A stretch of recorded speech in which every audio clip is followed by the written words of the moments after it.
Chers amis, bonjour à toutes et à tous.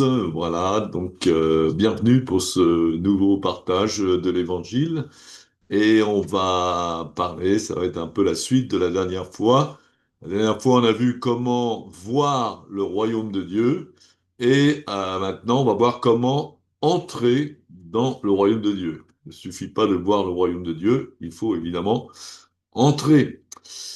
Relis ce passage qui est dans l'Évangile de Jean, chapitre 3, versets 3 à 5.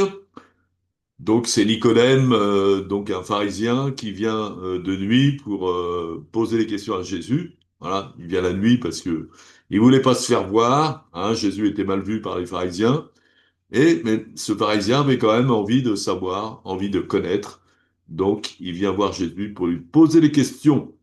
Et il lui dit, Maître, nous savons que tu es un docteur venu de la part de Dieu, car personne ne peut faire les miracles que tu fais si Dieu n'est avec lui. Donc, quelque part, Nicodème, dans son raisonnement, il avait pensé que Jésus venait de Dieu à cause des miracles qu'il faisait. Mais bon, il n'y avait pas d'assurance là-dedans.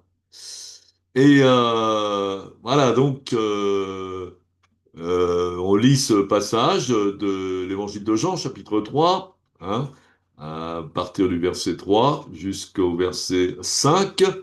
Euh, Jésus lui répondit à Nicodème, en vérité, je te le dis, si un homme ne naît de nouveau, il ne peut voir le royaume de Dieu. Nicodème lui dit, comment un homme peut-il naître quand il est vieux? Peut-il entrer dans le sein de sa mère et naître? Et Jésus répondit, en vérité, je te le dis, si un homme ne naît d'eau et d'esprit, il ne peut entrer dans le royaume de Dieu. Donc on avait vu la première fois que comment on peut voir le royaume de Dieu et maintenant comment on peut entrer. Alors le royaume de Dieu, c'est quoi? Évidemment, c'est un royaume où Jésus est roi et où l'on applique les lois de Dieu, hein. Et les lois de Dieu, eh bien, pour pouvoir les appliquer, il faut que ces lois soient dans notre cœur, hein. Et c'est la première expérience qu'on fait. Dieu nous révèle son Fils Jésus, hein, et Jésus vient dans notre cœur, c'est-à-dire que les lois de Dieu sont dans notre cœur, et on peut ensuite, eh bien, appliquer les lois de Dieu parce qu'elles sont à l'intérieur de nous. Voilà. Donc on peut voir le royaume de Dieu en naissant de nouveau, à moins de naître de nouveau, tu ne peux voir le royaume de Dieu. Donc on reçoit de Dieu le Père, comme on l'a déjà dit, la révélation intérieure de qui était Jésus, c'est-à-dire on reçoit Jésus et on a une rencontre et une relation avec Jésus qui démarre. Voilà. Quand nous sommes nés de nouveau, quand nous avons cette révélation et cette relation avec Jésus, eh bien, nous devenons enfants de Dieu. Comme il est dit, donc, l'Évangile de Jean, chapitre 1, verset 12, mais à tous ceux qui l'ont reçu, cette révélation, cette lumière, à ceux qui croient en son nom, Jésus, elle a donné le pouvoir de devenir enfants de Dieu, lesquels sont nés non du sang, ni de la volonté de la chair, ni de la volonté de l'homme, mais de Dieu, uniquement Dieu, le Père, qui peut faire de nous un enfant de Dieu. La foi est un don de Dieu. On ne peut pas l'avoir par son intelligence, sa pensée, ses raisonnements, mais c'est un miracle, une révélation, donc qui vient de Dieu. Voilà. Donc, c'est le premier stade. Nous voyons le royaume de Dieu grâce à Jésus. Nous recevons donc la possibilité, le pouvoir de devenir enfant de Dieu. Mais c'est juste un début, hein. Naissons de nouveau, nous devenons enfants de Dieu, mais nous devenons, être plus que ça, grandir, devenir maintenant des fils et des filles de Dieu, hein. L'enfant, ça grandit. Et quel est le premier fils de Dieu? Eh bien, ce premier fils de Dieu, c'est Jésus, hein. Comme il est dit dans l'épître de Paul aux Colossiens, chapitre 1, verset 15, Jésus est l'image du Dieu invisible, le premier-né de toute la création. Et quelle est la vision de Dieu pour tous les enfants de Dieu que nous sommes en croyant en Jésus? Eh bien, cette vision, c'est de devenir semblable à Jésus. Jésus, c'est le premier des enfants de Dieu, c'est le premier, mais il est nous sommes tous, il est notre modèle et nous devons tous devenir semblables à lui. Alors là, il y a une progression, on va voir justement comment il faut faire. Donc, on va lire première épître de Jean, chapitre 3, verset 1, qui nous dit justement tout ça. Voyez quel amour le Père nous a témoigné pour que nous soyons appelés enfants de Dieu. Et nous le sommes. Si le monde ne nous connaît pas, c'est qu'il ne l'a pas connu. Bien-aimés, nous sommes maintenant enfants de Dieu, et ce que nous serons n'a pas encore été manifesté. Mais nous savons que lorsque ce sera manifesté, nous serons semblables à lui, parce que nous le verrons tel qu'il est. Quiconque a cette espérance en lui se purifie comme lui-même est pur. Donc voilà le plan de Dieu pour nous. Hein, la vision de Dieu pour nous, c'est que nous devenions semblables à Christ et que nous puissions ressusciter comme lui est ressuscité. Voilà. Et donc, il est dit que si le monde ne nous connaît pas, c'est qu'il ne l'a pas connu. C'est-à-dire que, bon, quand je vais faire de l'évangélisation dans la rue, donc je parle à certaines personnes, et il y a certaines personnes qui me disent, mais qui êtes-vous? Qui êtes-vous pour me poser toutes ces questions, etc. Eh bien, et moi je leur réponds un peu comme ce qui est écrit ici, si vous connaissiez réellement Dieu, vous sauriez qui je suis. Quand vous rencontrez, hein, si vous êtes un enfant de Dieu, parce que vous avez rencontré Jésus, et quand vous rencontrez quelqu'un aussi qui a rencontré Jésus, vous le savez. Vous le savez, vous avez cette révélation, pour vous, c'est clair et net. Hein. Donc, euh, si le monde ne nous connaît pas, hein, c'est qu'il ne l'a pas connu. Voilà. Mais si les gens connaissent Jésus, eh bien, ils sauront aussi qui vous êtes, que vous êtes vous aussi un enfant de Dieu. Voilà. Donc, il y a maintenant le plan. Hein, nous devons entrer dans le royaume de Dieu pour devenir justement semblables à Jésus. Et Jésus nous aide évidemment à progresser, à devenir un enfant de Dieu. Il est dit aussi que dans l'Église, il a donné des ministères. Hein, il a donné des apôtres, il a donné des prophètes, des évangélistes, des pasteurs, des docteurs, des personnes qui ont reçu donc un ministère spécial pour nous aider justement à grandir dans la foi et à devenir de plus en plus semblables à Christ, comme c'est écrit dans Éphésiens 4:13, jusqu'à ce que nous soyons tous parvenus à l'unité de la foi et de la connaissance du Fils de Dieu, à l'état d'homme fait, à la mesure de la stature parfaite de Christ. Voilà donc la vision de Dieu pour chacun d'entre nous, c'est qu'on devienne donc euh, à la stature, qu'on grandisse à la stature parfaite de Christ. Voilà, la barre elle est très haute, mais heureusement nous, c'est pas possible avec nos propres forces, mais c'est possible évidemment avec Dieu, avec le Saint-Esprit. Nous allons le voir. Voilà. Donc, en croyant en Jésus, je récapitule, nous naissons de nouveau, nous voyons le royaume de Dieu, et que doit-on faire après? Hein? Donc, quand on voit le royaume de Dieu, on voit la porte. Hein? Et il est dit qu'on voit Jésus. Jésus est la porte. Mais après, évidemment, il faut entrer par la porte, qui est Jésus. On doit entrer dans le royaume de Dieu. Hein? Voilà, parce que en fin de compte, il y a deux royaumes. Il y a le royaume du diable et le royaume de Dieu. Hein. Alors, quand on est normalement du ventre de notre mère, eh bien, on est à cause du péché. d'Adam et Ève, eh bien, on est toujours dans le royaume du diable. Mais justement, grâce à Jésus, grâce à cette révélation de Jésus, nous pouvons entrer maintenant dans le royaume de Dieu. Nous changeons de royaume. C'est ce que je vous souhaite à tous, si ce n'est pas encore fait.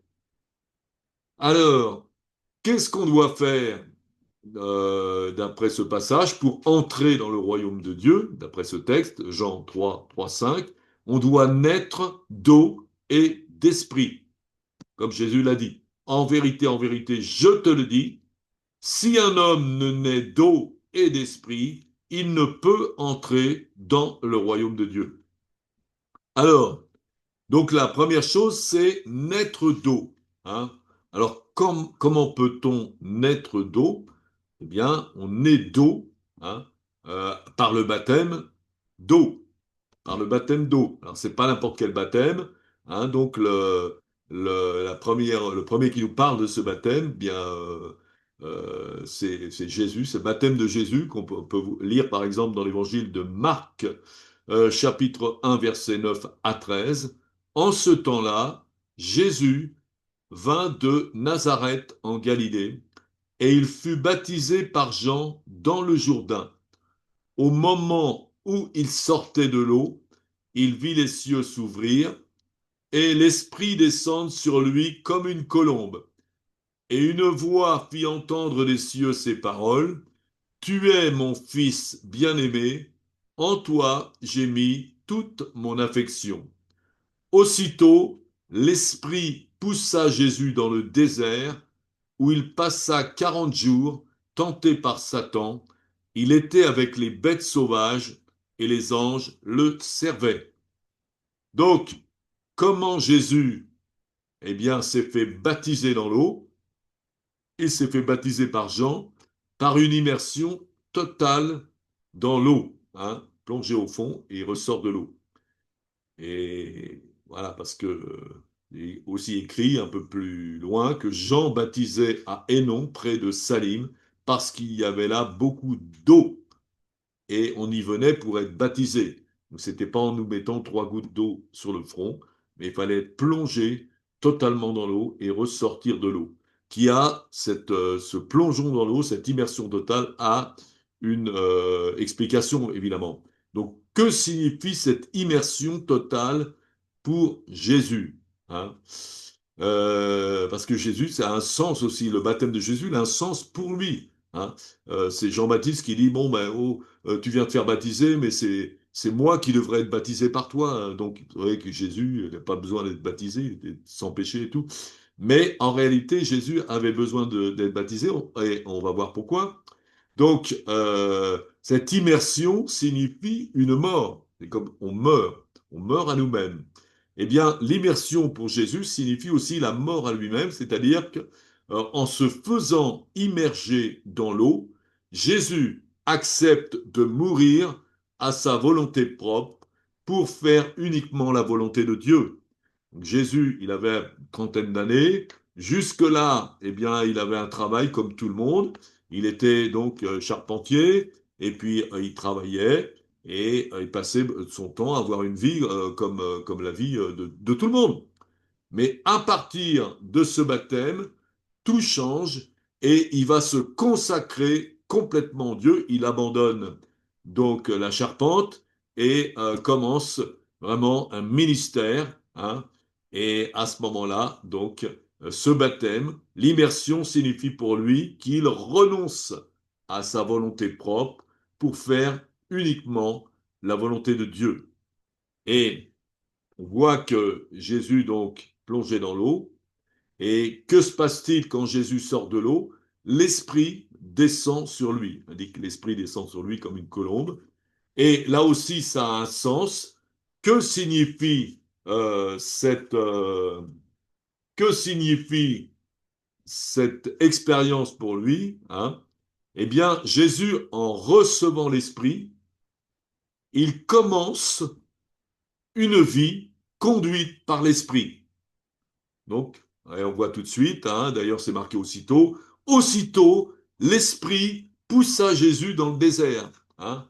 Jésus n'avait peut-être pas envie d'aller dans le désert, il fallait qu'il jeûne pendant 40 jours, bon ben, faut être motivé. Hein. Donc, mais l'esprit, c'est la conduit. Et heureusement, l'esprit était avec lui pour le faire. Parce que jeûner 40 jours, c'est pas à la portée de n'importe qui. Il a pu le faire, c'est que vraiment, il y avait puissance de l'esprit en lui. L'esprit poussa Jésus dans le désert et il jeûna 40 jours et 40 nuits et lutta contre le diable. Voilà. Donc, et on voit que quand il sort de l'eau, quand le Saint-Esprit tombe sur lui, eh bien, on entend une voix, Dieu qui parle à son sujet, qui dit, tu es mon fils bien-aimé, et en toi j'ai mis toute mon affection. Voilà. Donc, à partir de ce moment-là, donc, il est déclaré vraiment fils de Dieu, celui qui suit Dieu. Et alors, est-ce que Jésus avait besoin de naître de nouveau? Ah non, parce que nous avons besoin de naître de nouveau parce que nous sommes morts spirituellement à cause du péché. Mais Jésus n'avait jamais péché, donc il n'est pas mort spirituellement. Il n'avait pas besoin de naître de nouveau, hein. Mais Jésus se fait quand même baptiser. Pourquoi? Donc on l'a dit, en se faisant baptiser par immersion dans l'eau, Jésus meurt à sa volonté propre et il se consacre à faire la volonté de Dieu. Et en sortant de l'eau, il reçoit l'Esprit pour commencer une vie conduite par l'Esprit. En se faisant baptiser ainsi, Jésus montre aussi à tous ceux qui croient en lui la marche à suivre. Il est notre modèle, hein. Il convient d'accomplir toute justice, ce qui est juste. Et ce qui est juste aussi pour nous, après qu'on ait cru par révélation à Jésus, qu'on ait rencontré Jésus, eh bien, c'est qu'on se fasse baptiser par immersion dans l'eau, même si on s'est fait baptiser petit, parce que ça n'a pas de sens. Mais il faut évidemment, Jésus a dit, celui qui croira et sera baptisé sera sauvé. Donc, il faut croire avant d'être baptisé. Et ce baptême, eh bien, il a un sens, évidemment. Nous devons nous faire baptiser, comme Jésus, en nous faisant immerger dans l'eau et en sortant de l'eau. C'est ce que nous pouvons lire dans l'Épître aux Romains, chapitre 6, verset 4.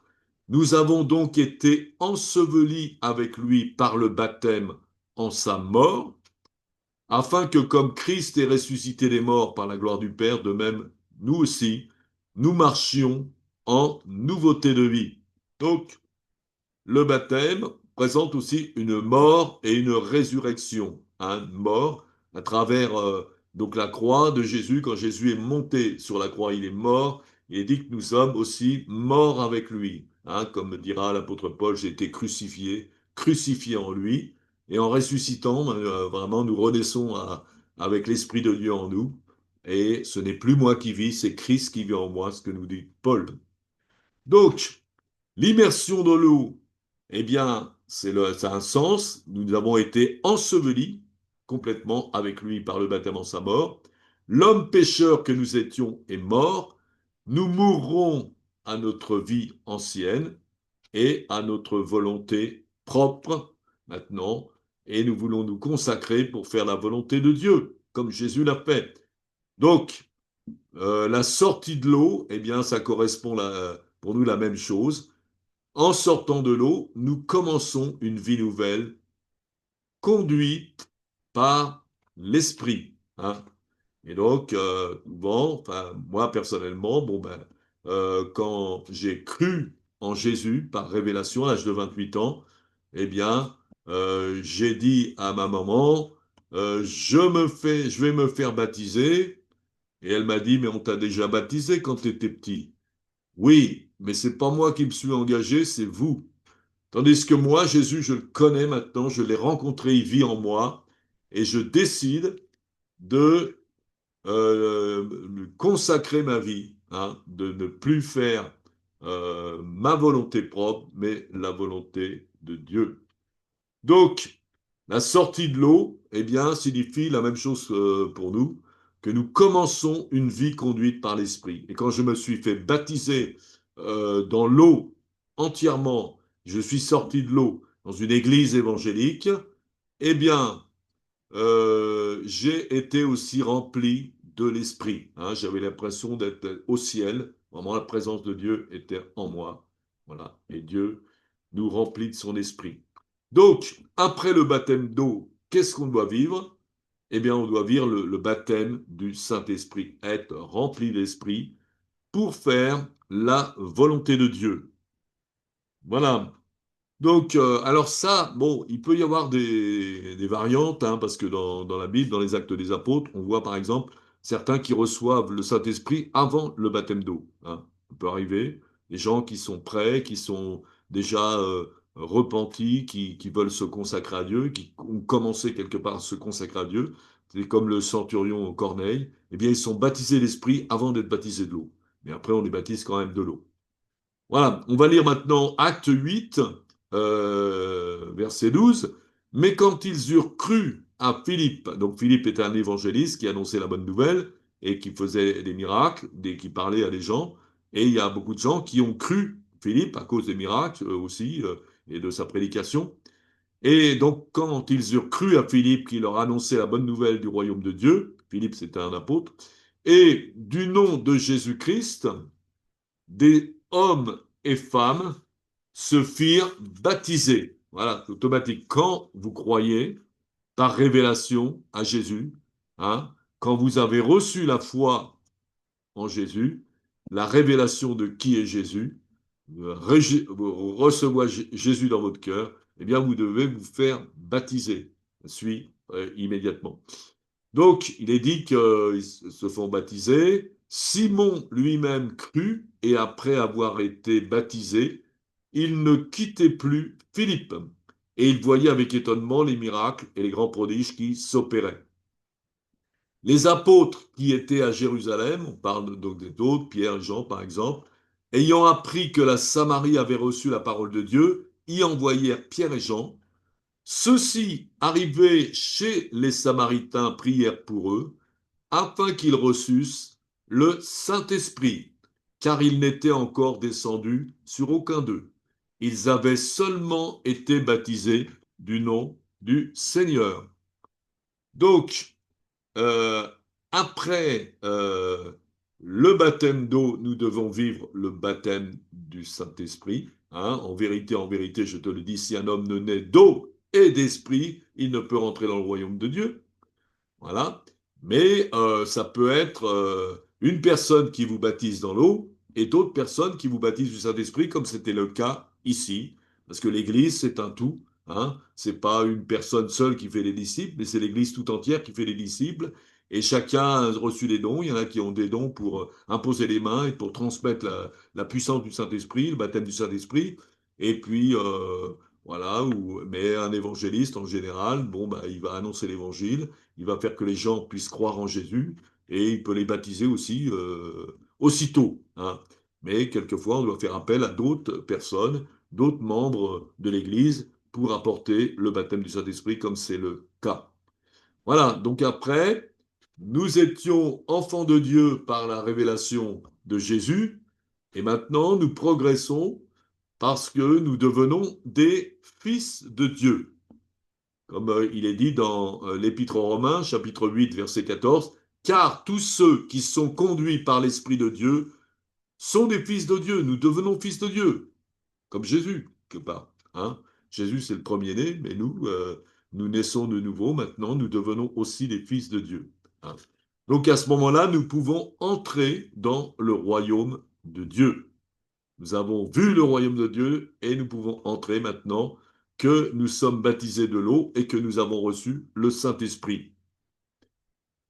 Alors, mais après, il y a une progression, hein, puisque la barre est très haute. Hein, nous suivrons Jésus et nous devons transformer à son image, hein, à la stature parfaite de Christ, et nous serons semblables à lui comme il a été dit.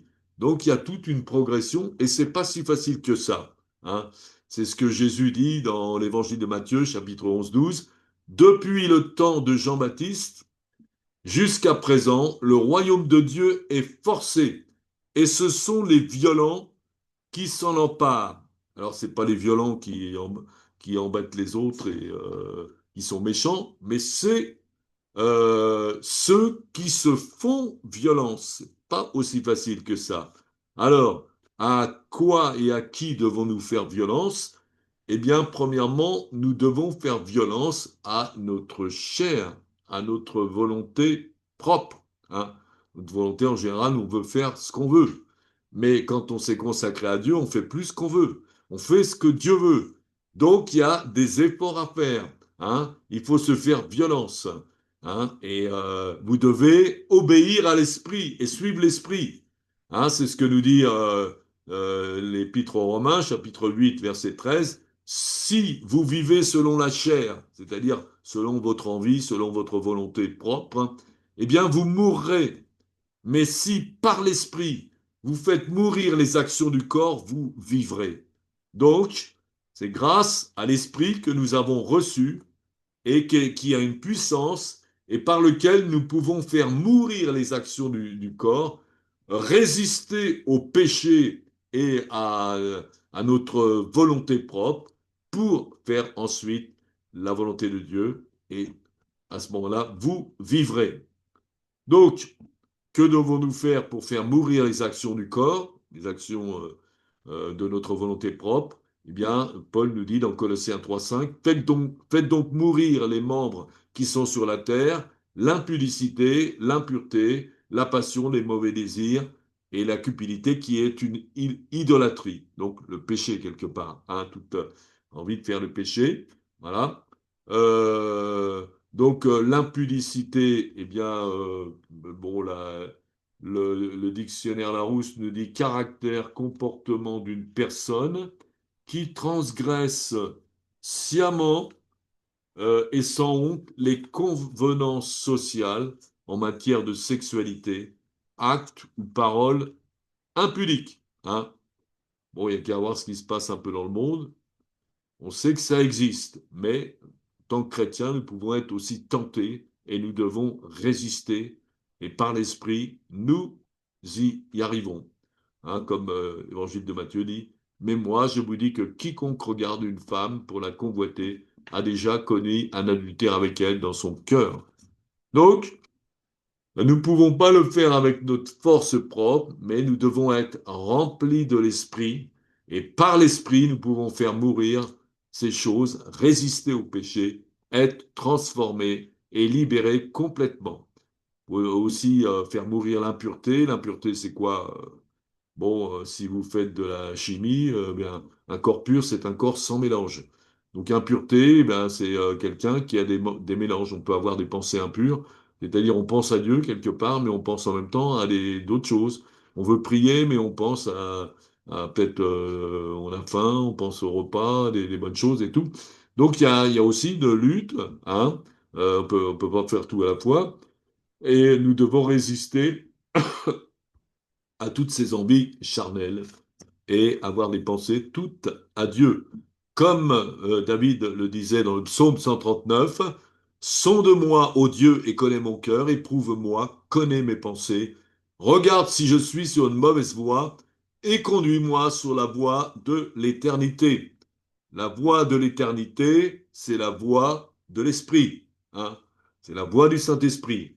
Voilà, c'est la voie de Jésus. C'est ça qu'on doit suivre. Hein. Et parce que l'autre voie, sa volonté, ben, c'est la mort. Si vous vivez selon la chair, vous mourrez. La mort éternelle.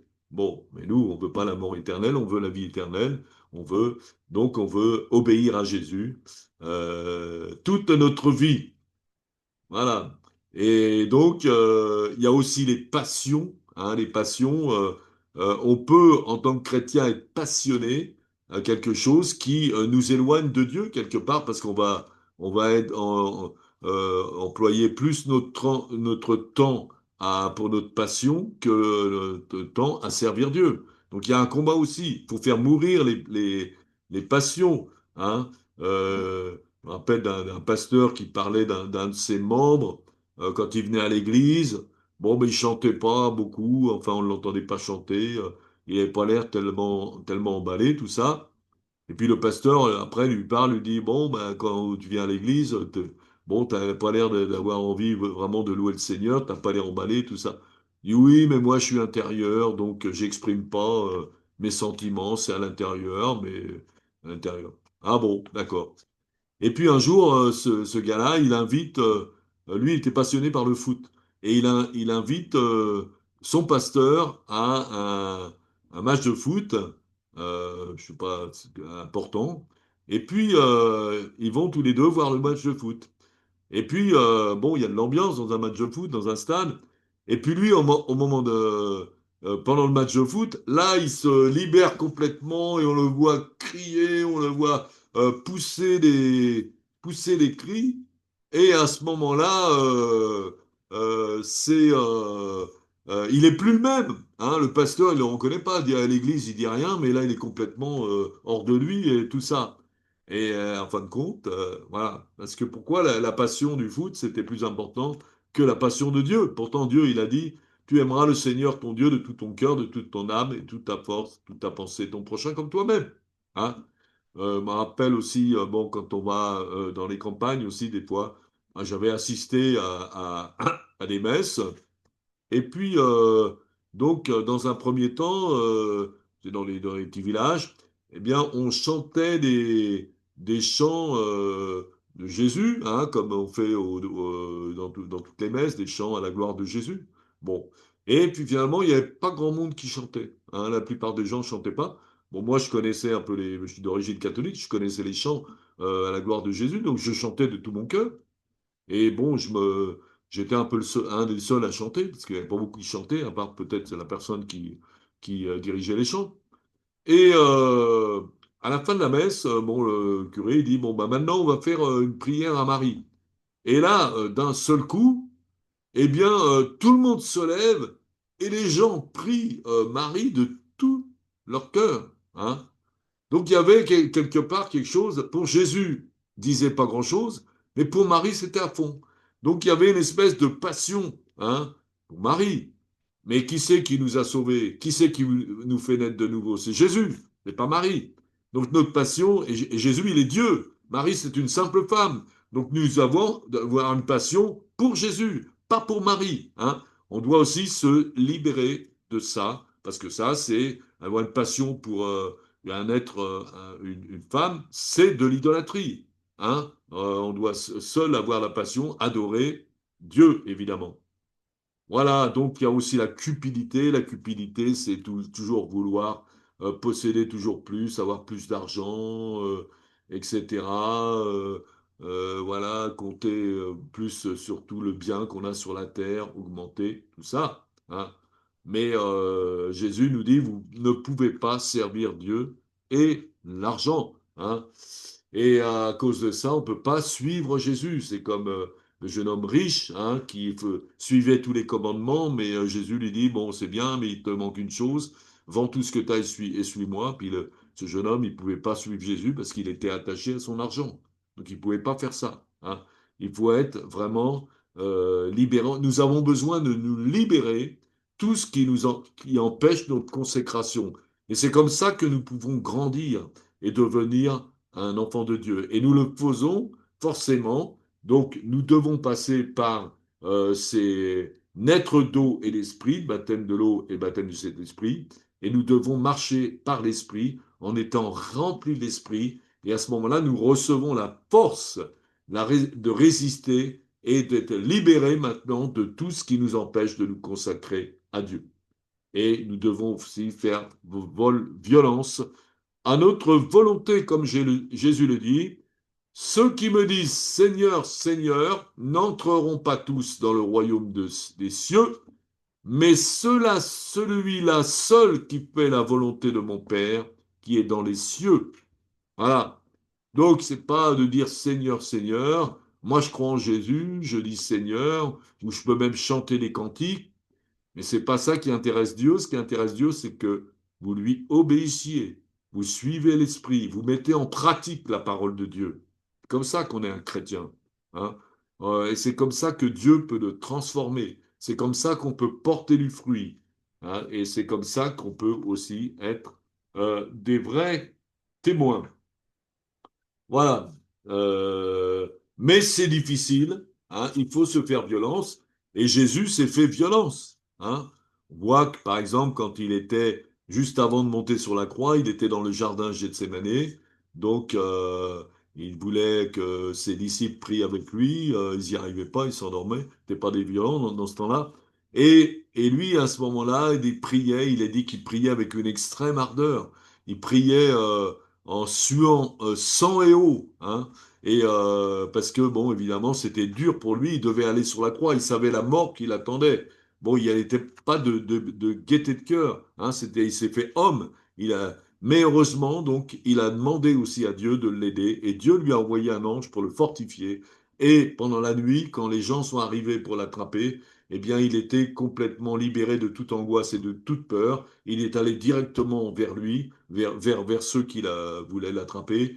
Et à un moment donné, ils ont reculé, ils sont tombés par terre parce qu'il y avait une telle. Là, il avait été rempli de l'esprit et il avait la force d'aller monter sur la croix, comme il l'a fait. Donc, c'est ça, se faire violence, toujours choisir la volonté de Dieu. Et Jésus, donc, c'est pas le seul moment où il s'est fait violence. On voit qu'il priait aussi beaucoup. Il a prié, par exemple, toute une nuit pour que Dieu lui révèle qui choisir parmi les disciples. Et c'est après qu'il a choisi ses disciples. Voilà, donc faire la volonté de Dieu, c'est pas si facile que ça. Il faut la connaître. Donc, nous devons lutter, nous devons prier avec ardeur, rechercher de toute notre force cette volonté pour que Dieu révèle notre volonté, hein. Même chose, quand nous prions, nous voulons prier pour quelqu'un ou pour les autres, comme le faisait l'apôtre Paul. Hein, bien on voit que l'apôtre Paul, il priait pas du bout des lèvres.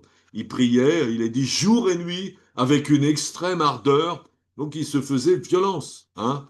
Violence pour faire la volonté. Ça peut être aussi pratiquer le jeûne. Hein. Jésus s'est fait violence en jeûnant pendant 40 jours. Et nous, en tant que chrétiens, nous aussi devons jeûner pour connaître la volonté de Dieu, pour connaître aussi la libération, pour pouvoir aussi avoir une vision spirituelle et porter du fruit et gagner le combat aussi contre le péché et contre le diable. Voilà, donc il y a aussi une violence à exercer contre le diable et les puissances des ténèbres, comme nous dit Paul dans l'Épître aux Éphésiens, chapitre 6, verset 12, car nous n'avons pas à lutter contre la chair et le sang, hein, contre les hommes. On ne lutte pas contre les hommes, mais contre les dominations, contre les autorités, pas de, pas du pays, hein, les autorités des puissances des ténèbres, contre les princes de ce monde des ténèbres, contre les esprits méchants dans les lieux célestes. C'est-à-dire que nous luttons contre le diable et contre tous les démons maintenant, qui évidemment vont essayer de tout faire pour nous barrer le chemin, pour nous empêcher de progresser maintenant dans le royaume de Dieu, hein, comme ils l'ont fait avec Jésus. Et comme le diable va le faire pour tous les chrétiens, parce que quand un chrétien rentre dans le royaume de Dieu, il va grandir et il va devenir quelqu'un de très dangereux pour le diable, parce qu'il va pouvoir vraiment apporter le salut à beaucoup de monde, guérir les malades, chasser les démons, détruire les œuvres du diable. Évidemment, ça, le diable n'en veut pas. Donc, il va empêcher cette progression, hein. Voilà, et comme Jésus, donc Jésus aussi a lutté, hein, il est dit aussitôt l'Esprit poussa Jésus dans le désert, il passa 40 jours tenté par Satan, et il a remporté ce combat contre le diable, et quand il sort du désert, eh bien il est dit qu'il était revêtu de la puissance de Dieu, et c'est là qu'a commencé son ministère, c'est là qu'il a commencé par guérir les malades, chasser les démons, annoncer la bonne nouvelle, eh bien il a reçu vraiment la puissance du Saint-Esprit, comme les apôtres l'ont reçu aussi à la Pentecôte. Voilà. Alors, lutter contre le diable et la puissance des ténèbres, ben, on ne lutte pas avec des moyens humains, évidemment. On lutte avec les armes de Dieu, comme c'est écrit dans l'Épître aux Éphésiens, versets 6-10. Paul nous dit, au reste, fortifiez-vous dans le Seigneur et par sa force toute puissante, revêtez-vous de toutes les armes de Dieu, afin de pouvoir tenir ferme contre les ruses du diable. Car nous n'avons pas à lutter contre la chair et le sang, mais contre les dominations, contre les autorités, contre les princes de ce monde de ténèbres, contre les esprits méchants dans les lieux célestes. C'est pourquoi prenez toutes les armes de Dieu. Combattre, il faut avoir des armes, afin de pouvoir résister dans le mauvais jour et tenir ferme après avoir tout surmonté. Tenez donc ferme, Ayez à vos reins la vérité pour ceinture. Revêtez la cuirasse de la justice.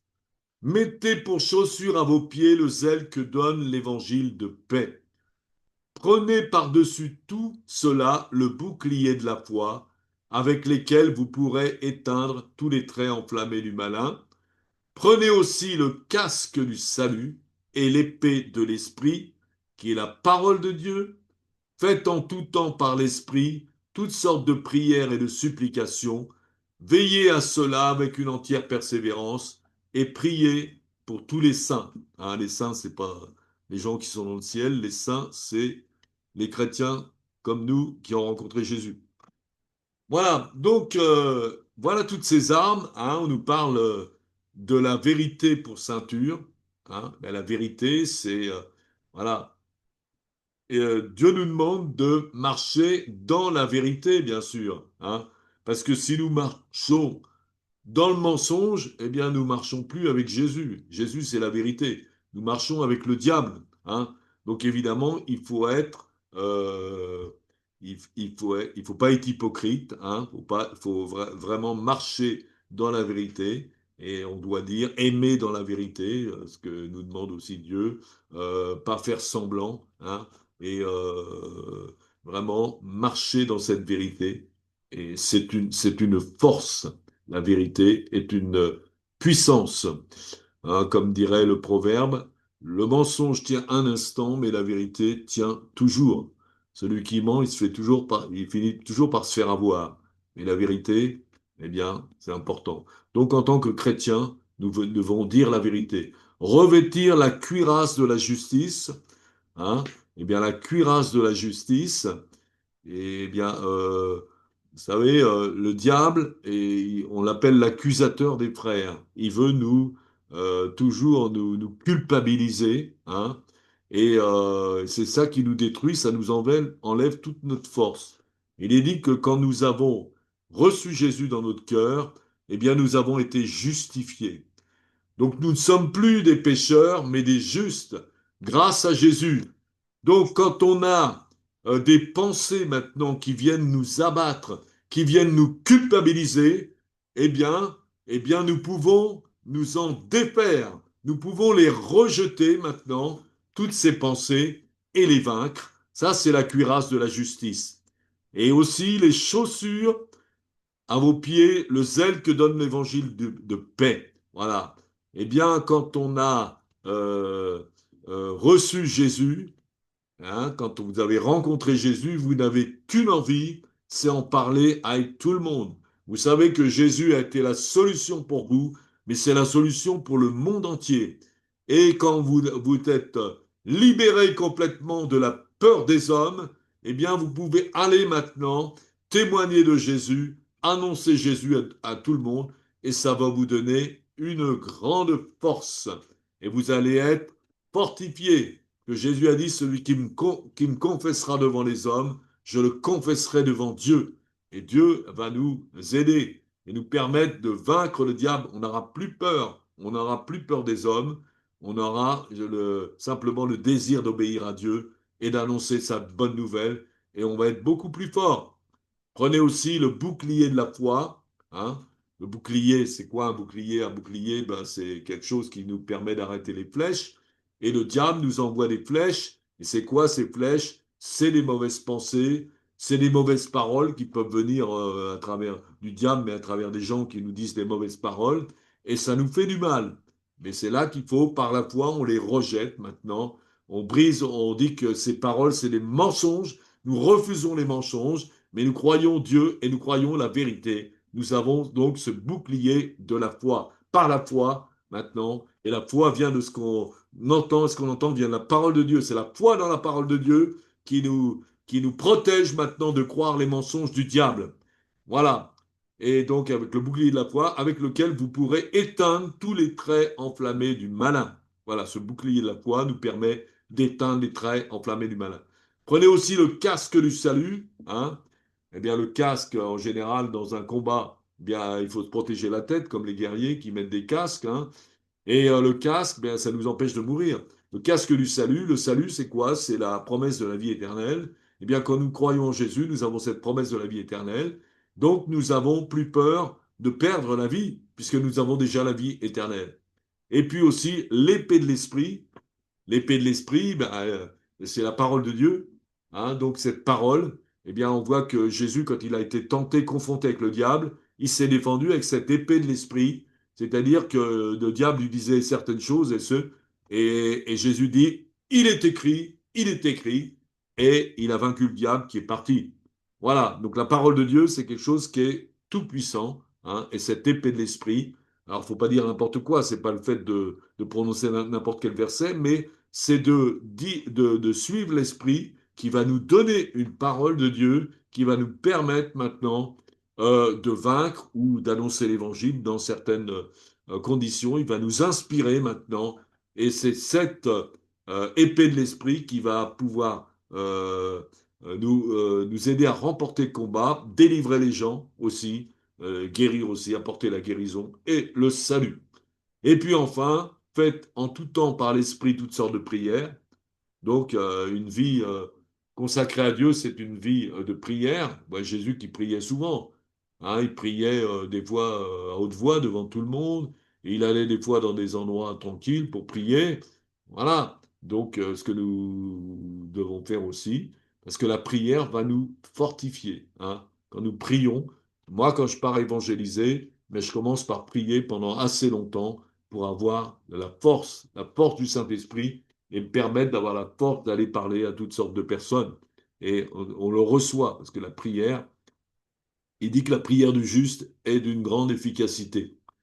Voilà.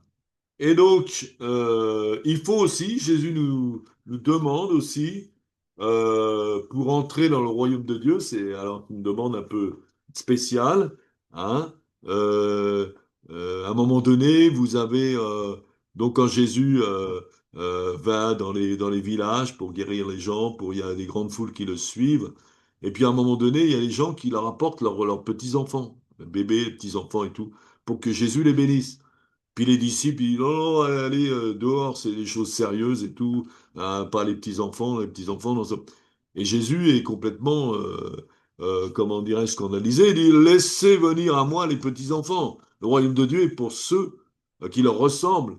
Et il dit même à ses disciples, je vous le dis en vérité, quiconque ne recevra pas le royaume de Dieu comme un petit enfant n'y entrera point. Donc il faut croire comme un enfant. Hein. Et les gens maintenant, ils sont compliqués. Hein, ils sont compliqués, ils ont beaucoup de raisonnement et ça les empêche de croire. Hein. Et il y a des...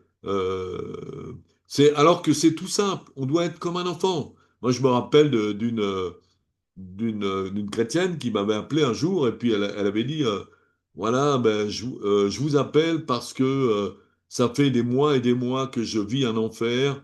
Euh, j'ai beau prier, j'ai beau jeûner, je suis toujours dans ces problèmes. Je vais dans des conférences ou dans des groupes où ils prient pour la libération, mais je ne suis pas libéré, je fais des cauchemars, la nuit c'est terrible.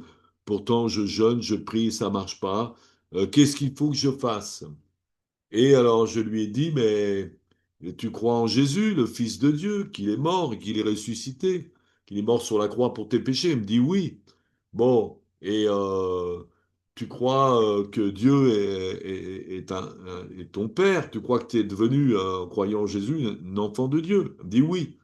Alors, casse pas la tête, arrête tous tes combats de jeûner, mais puis simplement, je te propose de faire simplement une simple prière avec moi, si tu es d'accord. Tu dis simplement, si tu es d'accord, Père éternel, alors elle répète, je crois que tu es un bon Père, rempli d'amour. Et elle le répète, et je suis ton enfant, parce que j'ai accepté Jésus dans mon cœur, et je le suis. Merci. Et je crois que tu es un bon père qui donne des bonnes choses à tes enfants. Père éternel, je viens dans tes bras comme ton enfant et je te demande de me libérer de cet enfer que je suis en train de vivre. Au nom de Jésus. Et elle fait cette prière avec moi. Et 2 jours après, elle m'appelle, dit c'est complètement terminé. J'ai complètement été libéré. Vous voyez, c'est pas compliqué. Hein, comme un enfant. redevenir comme un enfant. Voilà.